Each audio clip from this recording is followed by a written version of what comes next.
அனைவருக்கும் இந்த போட்டோவில் தெரிகிறார் பாருங்க, இவர் தான் பெரம்பலூர் மாவட்டம்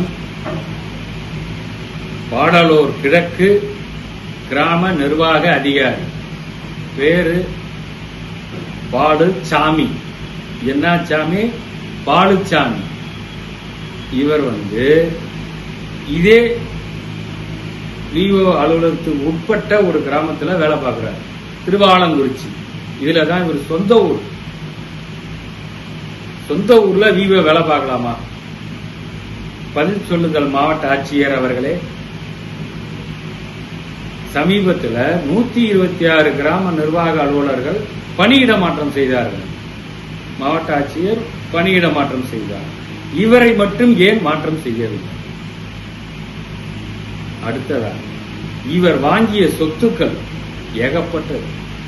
இதோ 2 டாக்குமெண்ட், பத்திரம் பதிவு செய்யப்பட்ட 2 டாக்குமெண்ட். இதுல 2.5 ஏக்கர் ஒரு வீட்டு மனை, இதெல்லாம் இவர் வாங்கியிருக்காரு. தான செட்டில்மெண்ட் யார் கொடுத்தா? தான செட்டில்மெண்ட் யார் கொடுக்க முடியும் சொல்லுங்க? ரத்த சம்பந்தப்பட்டவர்கள் தான் கொடுக்க முடியும். இதை எப்படி வாங்கினார்? இவர் மீது ஏன் இந்த மாவட்ட ஆட்சியர் நடவடிக்கை எடுக்கிறார்? இது குறித்து விரைவில் சட்டத்துடன் பார்ப்போம். எதனுடன் பார்ப்போம்? சட்டத்துடன் பார்ப்போம் என்று தெரிவித்துக் கொள்கிறேன். அதற்குள் நடவடிக்கை எடுத்தால் நல்லது. நன்றி, வணக்கம்.